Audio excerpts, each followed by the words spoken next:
Welcome inside episode 489 of the Locked On Senators podcast. I'm Ross Levitan on the outskirts of enemy territory in Winnipeg, Manitoba, alongside Brandon Pillar up in the Blue Mountains. And today's episode is brought to you by BetOnline.net. BetOnline has you covered this season with more props, odds, and lines than ever before. BetOnline, where the game starts. And the games are starting fast and furious for your Ottawa Senators. They play 5 in 7 games, Pillsy, but there is some good news coming along with it.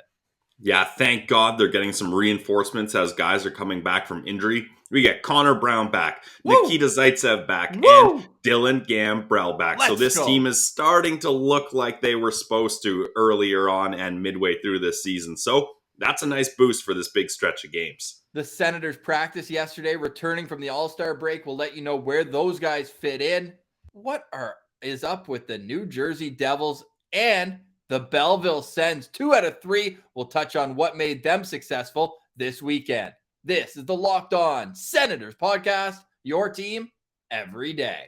Or Locked On Senators, your daily podcast on the Ottawa Senators. Part of the Locked On Podcast Network. Your team every day.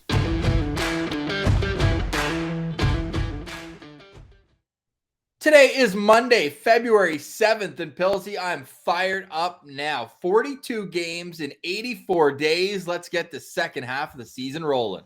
Yeah, I mean, weird to say let's get the second half of the season rolling after the All-Star break, but this is a weird season, so we're weird times we live in. But yes, it's nice. The players got this break. Brady Tkachuk represented Ottawa in the All-Star game in Vegas, and now we got a couple guys coming back from injury, and there is a whole lot of Ottawa Senators hockey on deck, guys. And there will be. So what better way than to stay locked on Senators with your favorite podcast with Pillsy and I? We're free and available wherever you download your podcast, including on YouTube. So you can subscribe there Monday through Friday. Free shows. Why not join us? That sounds great. You know what's even better? The postcast returns tonight following the game against the New Jersey Devils. If you can't catch the postcast live on YouTube, you can always download that on your favorite podcast app later on. Okay, Pillsy, so we've got the game to preview. We've got AllStar Weekend, I guess, to recap. To me, it was just a nice little break. It was all right. Shout out Trevor Zegras. But other than that, it didn't catch my attention. But I'm sure the kids and the sponsors were happy, and that's what matters.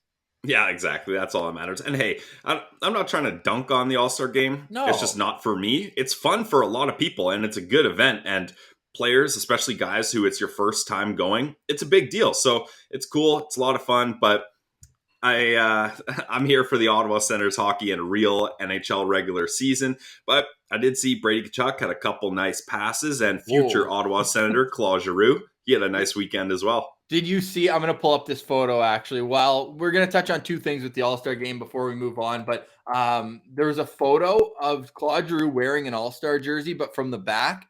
And it looked like the Senators lettering on the back of his jersey. So is that a preview? Two things. One, fastest skater. Nobody beat Alex Formenton's time from the AHL All-Star game when he last attended that. He beat it by 2/3 of a second. That's way bigger than the gap. That's the same gap between the first and fifth ranked skater in this competition. Jordan Kyrou gets the win at 13.56. And Formy did it in 13.35. And you can check out on Sens Prospects YouTube as the video. Formy is flying. And somebody goes, a different night. Like I wrote on Elliot Friedman's tweet, so you knew he was going to get a little action. And somebody goes, a different night on a different rink in a different year. Like you can't compare the two. I was like, yeah, sorry, it's not up for discussion. Like, I don't know what to tell you. No, it's the same. Like the rink, as far as I know, is the same dimensions. Yep. Same ice, like what? That's such a lame argument. That guy's definitely a Leafs or an Oilers fan. Yeah, no question. Connor McDavid finished in 5th, and also we want to say shout out to everyone who had some fun with us with our Mount Rushmore over the weekend. We just thought it'd be a good way to get some engagement and to create conversation while the Senators were off. Over 100 replies to our initial rankings. Then we put out the poll, and your Senators Mount Rushmore is Daniel Alfredson, Chris Neal, Craig Anderson, and Brian Murray. So shout out those guys, a few Sens greats. How long before we start having a conversation about Brady Tkachuk and Thomas Chabot potentially being in the mix there? Like 5 more years, maybe? Well, I mean, I was an advocate for getting Brady Tkachuk in the mix already, so it can't be too far down the line here. I think Thomas Chabot will be a little bit farther because, like, until he kind of gets to Carlson's level, he's always going to be a step under Carlson. So I think that might take some time, but it was great seeing everyone's Mount Rushmore. I think definitely Alfredson if Alfredson wasn't on your Mount Rushmore, please exit now. Like, don't bother sticking around because Yeah. obviously that's the one choice. I love that Chris Neal made it on there and Brian Murray. Like, it cannot be overstated how much this guy means to this franchise and what he did while he was here, and his impact on the NHL is everlasting. And then Craig Anderson, the best goalie in franchise history. So that's a great Mount Rushmore if you ask me. 100%. All right, if everyone's watching on YouTube, check that out. Somebody, and I That want to looks give it very similar. I Yep. want to give some credit here to Thomas Williams. He's the same guy from Yahoo Sports who interviewed Mason, the guy with the Josh Norris tattoo on his stomach. Look, he added on YouTube on the TV. He put Tim Stützle YouTube highlights on there. Love that. Yeah, that is awfully similar. And speaking of jerseys, my final point on All-Star Weekend is I do enjoy the skills competition where everyone's wearing their own jersey, and it just solidified the fact the Ottawa Senators have the best jerseys in the league. It's not even close. Yep, agreed. All right, that was talking All-Star game, Pilsy. So without further ado, do you want to just finish wrapping up the weekend, and then we'll talk Sens a little bit later? So I have one note from college prospects coming up throughout the weekend, and then we'll hit on the Belleville Senators, and then we'll finish up with the Ottawa Senators. DJ Smith speaking to the media right now after the morning skate. Please tell me you saw Tyler Clevin end the kid's life on Saturday. That was one hell of a hit. First off, though, shout out to that kid for getting up right away. That's pretty damn impressive. Yeah, he got up, went to the bench afterwards, and didn't play again. Yeah, but he got up. Yeah, if that was me, you're stretching me off the ice, and I'm asking someone to prepare a eulogy for me. Yeah, you need a shovel to unstick you from the ice. Yeah, it's like Looney Tunes when they get flattened, and you got to scrape the 2D sticker off the ice. Yeah, that's what happened there. And I think, Ross, you mentioned this. The big part of that Tyler Clevin hit, and you can see how much we love the K-Train. One hit, and we're getting giddy here. But ridiculous. The big thing... That's the biggest hit in college hockey this season. It was massive. Yeah, the big thing about that, though, is his footwork. His footwork to be able to make that hit and line it up perfectly. You can talk about skaters like McDavid, like Formanton, and obviously goalies have to have good footwork, good edge work. But for a guy to lay a hit like that, and Mark Mathot could probably tell you better than anyone, it's a lot about your footwork and your timing. And Tyler Clevin isn't even in the NHL, and he's got this perfected already. So just wait till this kid keeps on moving up and plays in the pro leagues. Whew. It's nuts. You know what we had as a comparable? Obviously, the K-Train. Shout out to the University of North Dakota used their nickname for it. They said, get off the K-Train track. So you'll absolutely love to see that. But somebody compared him to Andy Sutton, who we've had on this show. And I don't hate that comparison because he absolutely killed guys as well. Now, we asked Lassie, I forget his last name, unfortunately, but he works for EP. He was putting out these little stat cards. Lassie Allanen, is that it? Yeah, I think so. And, of course, he had to qualify it by saying, we're not the biggest Tyler Clevin fans, elite prospects. Yeah, duh. And he's like, but the numbers are actually solid for like multiple. It's like, why do you have to qualify it then? Why not give the kid some credit? You guys were clearly wrong listing him a do not draft. Like, sure, you could have him at 80, which is where they had Ridley Gregg. How's that looking? But they could have had him down there. Instead, they went and said, don't draft him. Well, he's putting up better numbers, stats, if you're looking at counting stats, if you're looking at advanced stats, than a lot of the guys who they were so gung-ho had to be in the mix, but they're all 5'8" defensemen who move the puck well. That's what they like. That's their profile. That's fine. But to qualify it with we don't like them, but here's his stats, they're actually good, is hilarious. But anyways, that's the K-Train update for you. And North Dakota, a couple wild games, and they were against Omaha. These were the rescheduled ones that we ended up missing. Unfortunately, we were going to go down there in mid-January. But did you see Johnny Tyconic leaving the ice after? So the North Dakota Fighting Sioux, or Fighting Hawks, whatever, Fighting Senators. There we go. We got there. Fighting Senators, we got there. They lost their entire shutdown line. They're up 3-1 in the game. They blow the lead. They go down 4-3. They lose in overtime. And Johnny Tyconic, if people don't remember, played his freshman year at North Dakota, then transferred out. So the fans are just giving it to him. He goes in and gives one of the pump up as he's leaving the ice between the student section. I thought that was a nice little outgoing move from our buddy Johnny Gin and Tyconic. Yeah, I mean, remember the days when we were so ecstatic that Jacob Bernard Docker and Johnny Tyconic are going to be the future second pair of this Ottawa Senators team? Oh, yeah, things changed. 16th ranked player on our buddy Wheel's draft rankings beforehand, Johnny Tyconic. But hey, it's unfortunate, but at least he got the one in there. At least he had the last laugh in this one. All right, fun weekend. We had a nice break. We're regrouped. We're ready to go and talk some Sens hockey. We're going to start with Belleville, then finish off the show previewing tonight's game against the New Jersey Devils. Pilsy, I think you got a word from one of our favorite sponsors here, though. Oh, yes, absolutely. And this is one of our longtime sponsors, and for a good reason, because there's a lot of protein bars out there, guys. I'm sure you've seen them in when you're checking out at grocery stores, in the health aisles. If you work out a lot, you see ads for them, I'm sure. But in my mind, there's really only one protein bar you need to worry about, and it's Built Bar. It's the protein bar that tastes like a candy bar. Because, look, if you want to get protein, there's lots of different ways to do it, but why not enjoy a delicious snack? Like, instead of reaching for that candy bar, reach for a Built Bar that tastes the same, but gives you all the health benefits. Lower calories, lower sugar. You don't want any of that, or at least less of it, that's for sure. And high fiber, high protein. There's so many amazing flavors to choose from. If you head to their website, like I'm doing right now, they make it so easy. Check out built.com. And what I would suggest, if you've never tried them, try as many flavors as possible and get a mixed box. You can get 12 flavors in one box, and you're going to love them all, especially if you're a chocolate lover. The bars are covered in 100% chocolate. They're soft, they're easy to chew, and we're going to sweeten the deal here for you guys. If you go to built.com today, since you're a loyal listener of the Locked On Senators podcast, put in promo code LOCKED15, and you're going to get 15% off your next order. A nice little savings. So guys, once again, check it out. Built.com.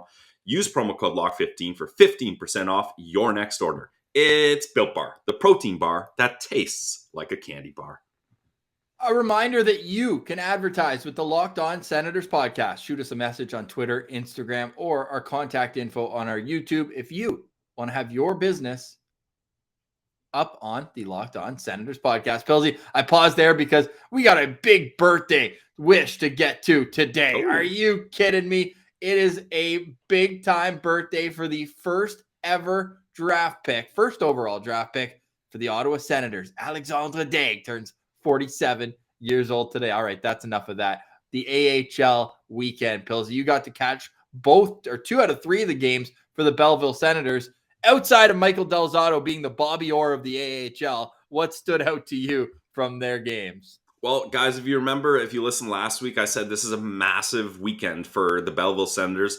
They're playing the Syracuse Crunch twice and Laval. Those are both teams that are ahead of them in the standings in their division. If I remember correctly, one Brandon Pillar said they better win 2 out of 3. And that's what they did. They split the series with Syracuse, which is unfortunate, but they did get one win that was huge. And the most important thing, Ross, is they beat the wheels off of the Laval Rockets 6-1. And looking through the scoring summary is nice. You got Igor Sokolov showing up on there, Logan Shaw, Mark Kaslick even got up there in his brief time back down in the minors. And a guy I've been shouting out lately, Rourke Chartier.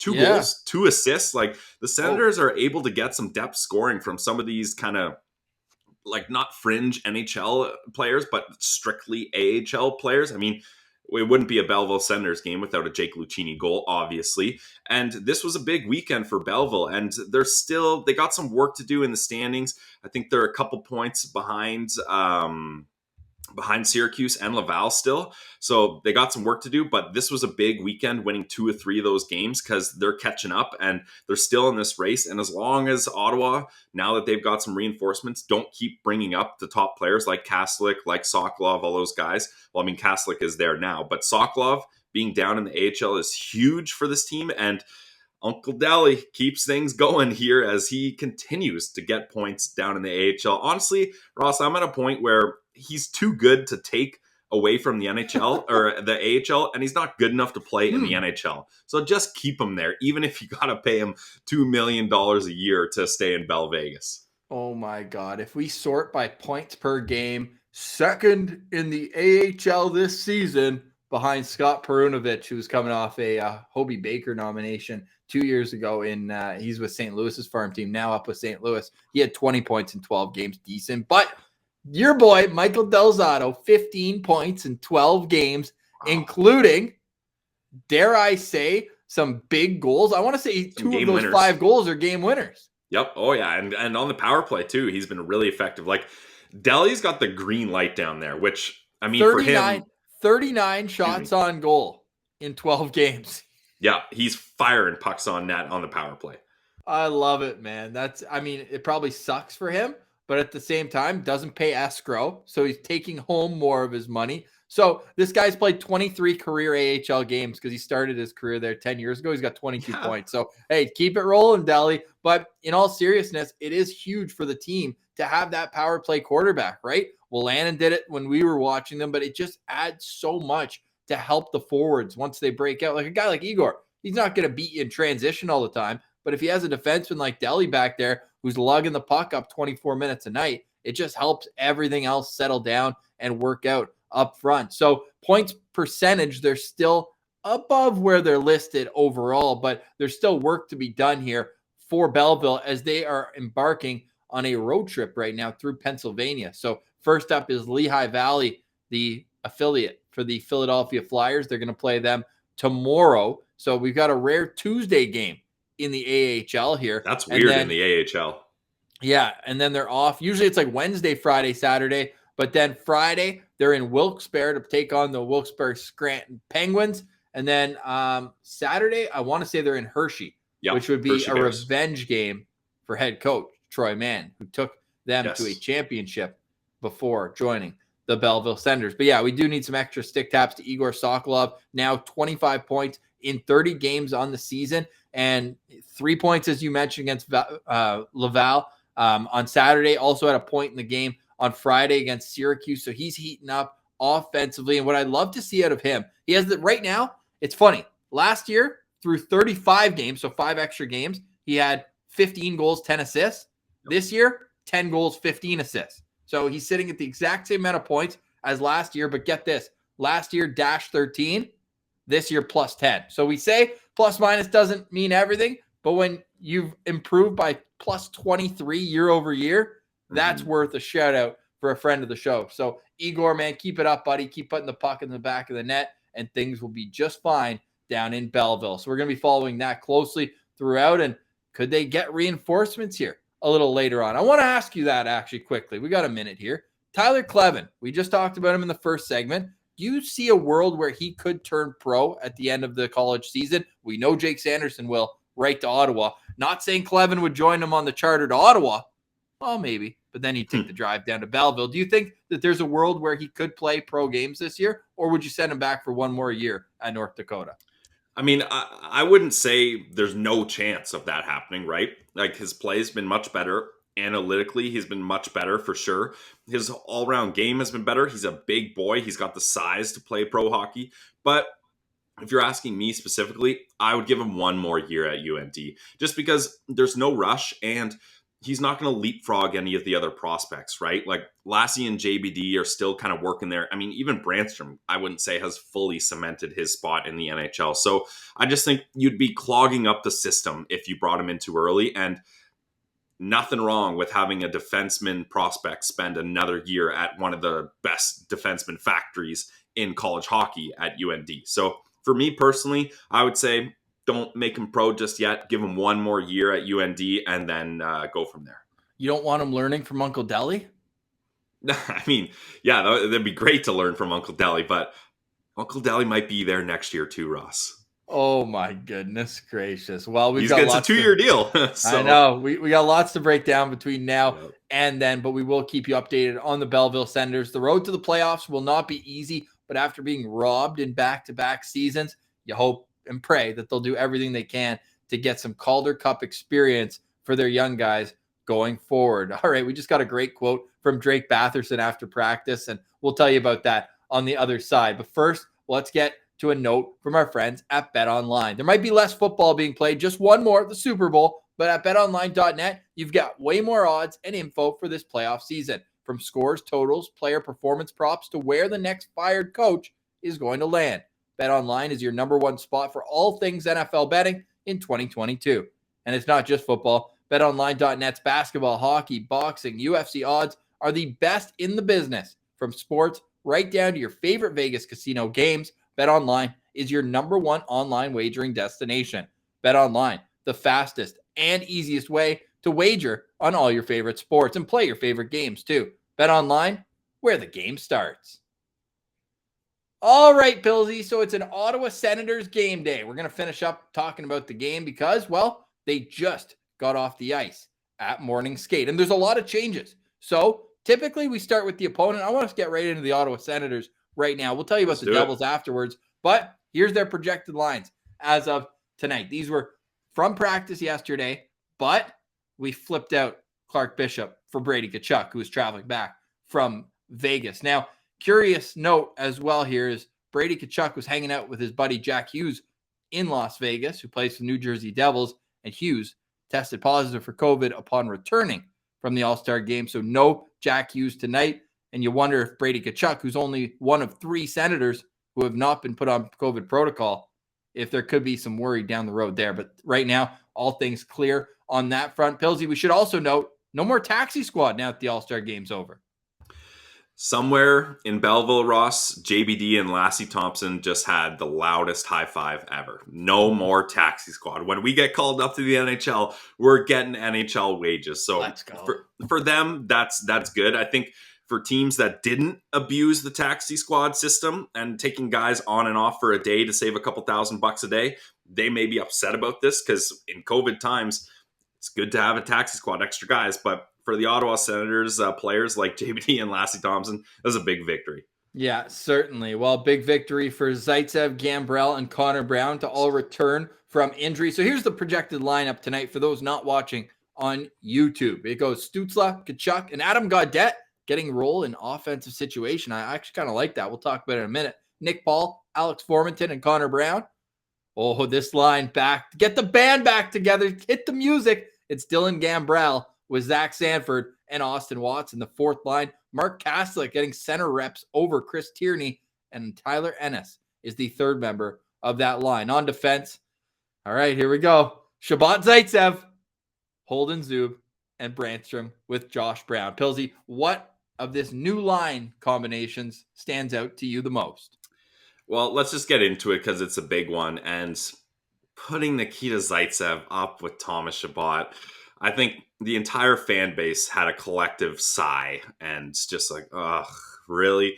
This is what we're doing? And I don't really understand it, Ross, because Brandstrom was playing so well and Zaitsev hasn't played in a long time. So to throw him up on the top pair in a back-to-back situation, it doesn't seem like the smartest move, even if you're a coach that says, hey, veterans, they can handle this. We got to put the young guys down a little, whatever. Like if that's your mindset, I knew DJ Smith was going to do this, but I was hoping that his mindset would be, okay, Brandy's had good chemistry. We're going to ease Zaitsev back into the lineup for this big stretch of games. But apparently that's not the case. So I'm a little disappointed that happened. I think Zaitsev on a bottom pair can be very effective. Sure, not worth his contract, but he can be effective. Whereas when you get him on the top pair, sometimes he gets exposed here. And I would like to see Brandstrom make the most of this opportunity he has before Jake Sanderson comes in and swipes up a lot of minutes here.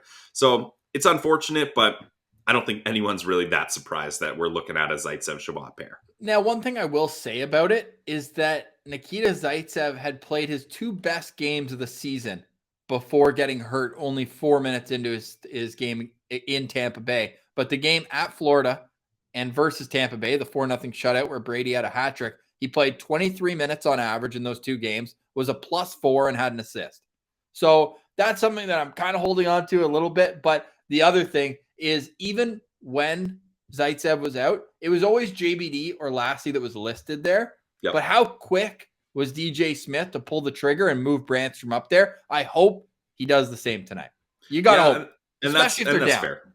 Especially Definitely. if they're down a goal. I could see that happening. And I think we'll see pretty quickly if Zaitsev got the wheels to go with the top pair here. Just don't put Zaitsev and Josh Brown out there together. Yeah, that's the thing, though. That's what I was going to say. If you do that, Ross, then you got to start the blender up here, and you got to start mixing the D lines, which isn't exactly ideal either. And sure, Zaitsev had some of his best games then, but who hasn't had their best games playing with Thomas Chabot, right? Right. Yeah, 100%. Well, Thomas Chabot, you wouldn't have to put them necessarily in a blender. You just put Thomas Chabot out every second shift, and that would not be fair. Anything new for him. So yeah, Nikita Zaitsev back in his usual spot beside Thomas Chabot. Up front, what are your thoughts on Adam Gaudette getting a chance with Stützle and Tkachuk? Like, we saw Ennis there, we saw Sanford there, and now Gaudette gets his chance.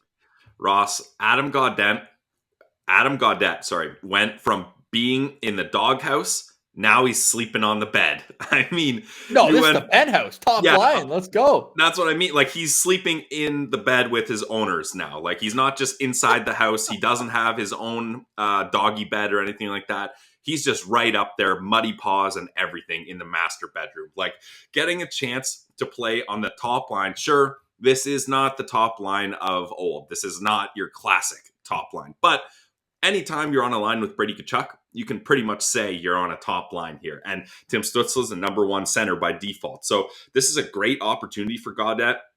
I think him and Stützle can create some good chemistry. And then Tkachuk is just going to muck it up in the corners and out front like he always does. So I'm excited to see this line. And hey, Gaudette said it. Best opportunity of his life. We're seeing it now. Like that. It doesn't get much better than playing on a line with Brady Tkachuk and Tim Stützle if you're a member of the Ottawa Senators. So I'm excited to see what Gaudette can do, and it's going to be interesting to see how the power play units kind of line up here. And just while we're on the power play unit, Ross, Ian Mendez was saying as a funny story, Formanton is practicing on the top power play unit, and he rings a one-timer from Norris's spot right off the post, and everyone just stops like, whoa. That was something. And Chabot turns to the stands and looks at Norris and says, hey, better get used to that second power play unit, Norris, because we may have a new guy in your spot here. And that's funny that they're keeping Norris and Batherson still in the loop here. And they're obviously the guys love it and they had a good laugh. But damn, if you could get Formanton going on the power play here, look out. Yes, and that brings me perfectly into Drake Batherson's quotes today. And some are sad. Some are a little bit more humorous. Now, we'll start with the humor because Drake says... Positive sandwich time. Let's do that. He says, I still come to every practice. I have nothing else to do. So grab a coffee and see what I can pick up from watching practice. These guys just love the rink. They love being around each other. And I just can't find a Senator more who I want to be a Sen for life than Drake Batherson. Like, coming from a 4th round pick, I mean, it is Mark Stone 2.0, like not identical on the ice, but the development curve that they took from World Juniors, they both had a goal per game at World Juniors. Like it is uncanny, the resemblance in their trajectory to the NHL. And Mark Stone was at AllStar Weekend. Drake Batherson wasn't, but how sad is this? Batherson, quote, some of my family still went to Vegas for AllStar. Their tickets were already booked. Yeah, damn. That's tough. And Aaron Dell has not contacted him yet, so just shocker. Bad teammate, bad guy. Bad service in the AHL, I guess. Can't get his phone up and running. Rochester 3G bar is not working out for him. Yeah, and Batherson to finish off the sandwich here, he goes, I would love to be back by the end of March or early April. The guys have told me it will linger on for about a year, being a high ankle sprain. Yeah. The MRI said 6 to 8 weeks. It's hard to know with a high ankle sprain, but he's been in the shooting room pretty much every day since he got injured. Ian Mendez again tweeting out a video of him just putting pucks right on tape on practice. These guys just absolutely love being around the rink, and that's great to see as a fan of them. All right, we'll get into our keys to victory. Those are the Ottawa Senators game notes for tonight. And now let's check in on the Sens' opponent, the New Jersey Devils, the longest current losing streak in the NHL right now, Pillsy. They've lost 6 in a row. 1-9-0 in their last 10 games. Do you want to run through their lineup here? Yeah, let's do it. And speaking of this losing streak, Ross, the Devils had a January that was pretty close to Ottawa's November, only winning 3 games in the entire month. So, wow. I mean, that's 3 times the amount of wins that Ottawa got. Definitely. Yeah, not a math guy. I said almost, didn't I? Yeah. So top line for those listening in your car or just audio only, Zaka, Heischer, and Thomas Tatar. Ta-ta. Then you got Andreas Janssen, Dawson Mercer, and Jesper Bratt. Oh, I'm going to butcher this one, but it's Sandrangovic. Did I do that one? Sarangovic. Okay, you knew what I meant. Yep. Bokvist and Kukkonen. Yeah, tough pronunciation line. Yeah, and I admittedly butcher a lot of names, so that's on me.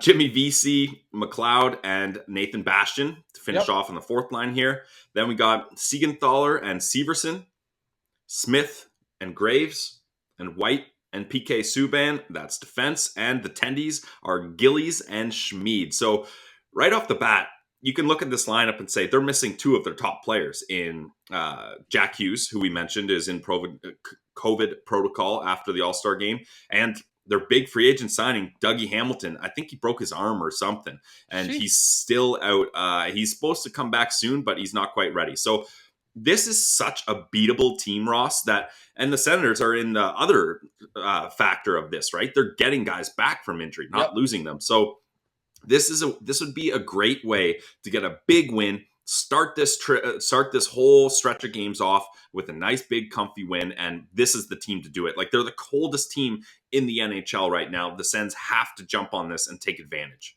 Yeah, it's a broken jaw for Dougie Hamilton. Oh, broken jaw, damn. Yeah, which is probably better in terms of how long he's going to be out. That happened on January 4th, and they're also without both their goalies. Jonathan Bernier had hip surgery. He's going to miss the rest of the season. He was actually playing pretty decently to start the year. And Mackenzie Blackwood, just before the All-Star break, is out with a left heel injury. So that leaves Gillies and Schmid. Schmid is still looking for his first NHL win, 0-4 with an .830 save percentage. We're not aware yet. You can follow us on Twitter at Sens Central. We'll let you know when it's announced whether it's Schmid or I'm assuming it's John Gillies, who's bounced around a lot so far in his career. But either way, you're looking at a similar situation as when the Buffalo Sabres came to town without any of their goalies. Who are you looking out for on this Devils roster?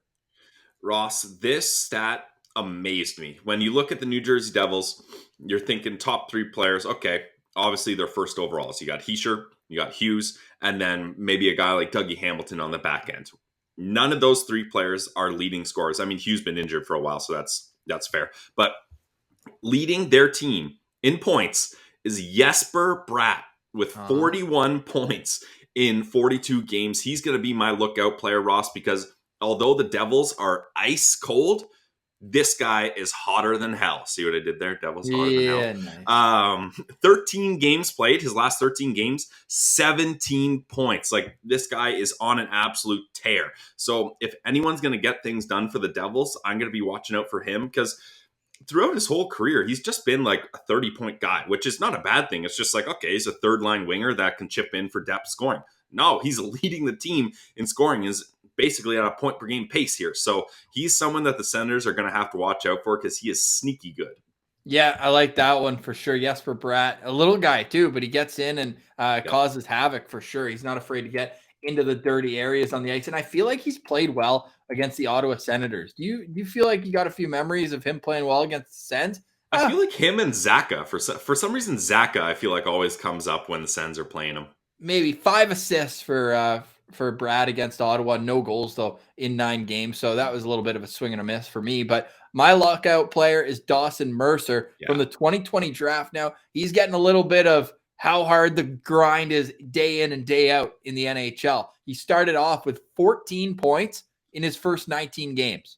Plus 12. 14 points in his first 19 games. But since then, after such a great stretch for 19 games, he's looking at 9 points in his last 26 games, and he's minus 18. So as hot as he was at the start of the year, he's turned ice cold, colder than ice cold since. So if I'm the coach now, Lindy Ruff's their coach, by the way. Talk about a blast from the past. I was like, whoa, geez, that's a long while ago. We mentioned it's like the Buffalo Sabres coming to town. Well, just rewind the clock and Lindy Ruff would be your guy there. But now you're curious because he's a centerman, but like, how much do you have to shelter him? And now they don't have Hughes tonight. So I'm really curious, not only how he plays, but how he's used throughout, because his ice time's taken a dip, and you'd understand why after really kind of slowing down from how good he had been to start the year. So I'm looking out for Dawson Mercer. You've got Jesper Bratt. How about for the Sens? This lineup, they're looking a little more like a team that we're recognizing from earlier on in the season, top line notwithstanding. Yep. But who do you have for your locked on player tonight? I'm going to be locked on to Nikita Zaitsev because this is an interesting time for him because we talked about Eric Brandstrom. This is a big time for him. Alex Formanton contract year. There's a lot of guys that this stretch is going to have a big impact on their career. But Nikita Zaitsev, as we all know, the Sens don't like paying out bonuses, and he's due a bonus this summer. So it's going to be interesting to see how his play affects. Do the Sens keep him and bite the bullet and do something they hate doing and pay him? Or do they say, thanks for your service, Nikita, but we're shipping you off because we absolutely will not pay that bonus. So let's see how he plays here and where he's going to fit into the lineup in a long stretch. We already talked about it. DJ Smith often will bump Brandy up with Shabbat if things aren't going well.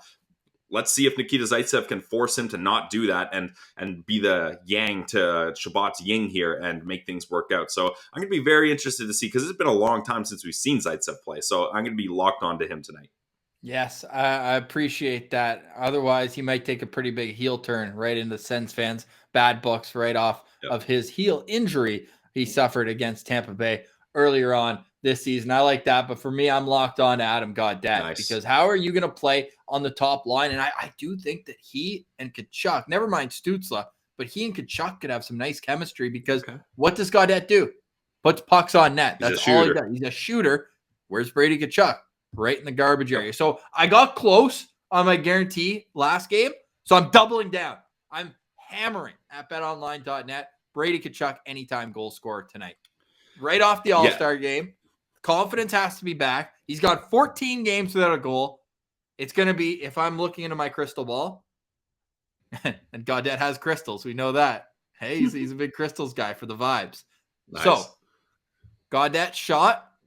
Goalie makes a save. Goalie has no clue where the rebound is. And Brady's going to put one home. So Brady Tkachuk, anytime goal scorer today. I'm locked on that, but I'm also locked on Adam Gaudette to have himself a big opportunity and make the most of it tonight. So, yeah, I'm locked on Adam Gaudette. I think keys to victory can be pretty simple against this team. For me, it's put pressure on these goalies. I don't know who it is, but whoever it is, get their confidence out right away.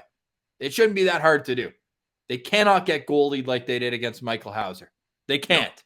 So get to them early, quick, and don't give them even a glimmer of hope. And I think they'll be good to go tonight. Yep, I like that. And I'm going to reference the Buffalo game as well because I'm going to have a similar key to victory. Look at this center depth here, right? It's Nico Hischier, who I guess you could call a veteran at this point in relative terms to the Devils. Then you got Dawson Mercer, very new centerman, very fresh centerman. Michael McLeod. And I'm blanking on the third centerman there, but he's also a young guy. So this team, Bachfest, yes. So this team has very inexperienced center depth. Their only face-offs percentage success is like 47.5 or something like that. But then you look at the Sens, and you got Stützle, not very good in the face-off dot, young centerman. Yeah. Nick Paul, not a natural center, but Gambrell.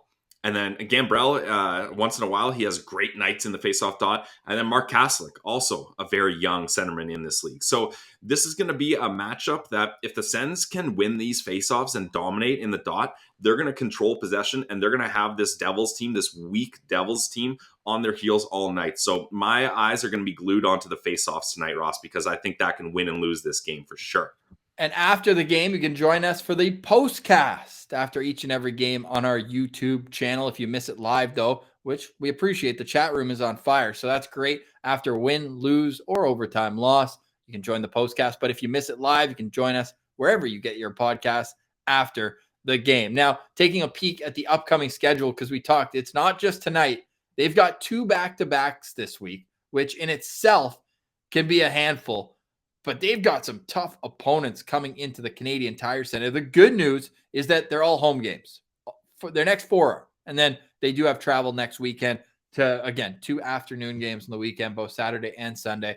Whatever. They got to get the games in. Not going to complain about the schedule. But I will tell you the schedule. They've got the Devils at home tonight, the Carolina Hurricanes at home tomorrow. Then on Thursday, the Pittsburgh Penguins come to town. Then Saturday, home to the Boston Bruins, and Sunday at Washington against the Capitals. Those are a whole lot of teams who've kicked the Sens' ass this year, other than the one game Ottawa beat Carolina, where they had 48 shots against, but they still got the win. Now, 5 games in 7 days. We haven't announced yet, but we did just hear from DJ Smith that Matt Murray will start in goal tonight. He's now got an above league average save percentage, 910. What games do you play him for? DJ Smith says they've already got a 10-day plan, but you got 5 games in 7 days. How do you break up the goaltending this week? I'm going, well, Matt Murray's starting tonight. We know that. Yep. Ross, I hate to let you down, but Matt Murray will not be starting tomorrow, back-to-back nights. I can almost guarantee that. Right, you got to rest him after a week off, for sure. I gotta leave that one alone. Then I'm gonna want Matt Murray to play up against Pittsburgh. You gotta love a revenge game, obviously, right? And then I think you just alternate, unless Matt Murray has a super hot game on Thursday. If he plays hot against the Penguins, then put him up against the Bruins. But if he's just meh or a bad performance, give him that break. Let Forsberg start the back-to-back, and then play him up against the Capitals. I just think unless a guy's hot and he can't take him out of the crease, just flip-flop for this. Keep both guys as fresh as you can. So 42 games left this season, Pilsy. How many of those do you think Matt Murray gets to start? 42, you said? 42 games. I'm going under the assumption that Anton Forsberg will be traded at the deadline. So Murray's going to have a big workload to finish the year. But there's so many back-to-backs, and they're not going to play. Simmer said 30. I thought that was a little high. Yeah, that's high. Yeah, I'm going to say 27. All right, I would take the under, just from what we've seen about how often Matt Murray starts. But I think that would be a good number. Anywhere from 27 to 32 would be what I'd hope a starting goalie who you're paying 6.25 could come in and do. Anyways, we'll see how he plays tonight, and obviously performance will have a little bit to say about how often Matt Murray gets in the net so far to end this season. Yes, health as well. Knock on wood for that. Knock on wood, it won't be too much longer for Josh Norris either. DJ Smith updating, saying it'll be at least 2 weeks, but it could be longer. At this point, especially being a shooter for him, his shoulder needs to be 100% before. And the centerman taking draws, right? Yeah, no question. All right, well, we're going to have lots to break down on tomorrow's Locked On Senators. Not only that, but later this week, we've got Olympic men's hockey. Will Jake Sanderson join his Team USA? That is up in the air as he finishes his quarantine requirements in Los Angeles. When we know, you'll know at Sen Central on Twitter. Thanks for listening to today's show. For Brandon Pillar, I'm Ross Levitan. This has been the Locked On Senators podcast, your team every day.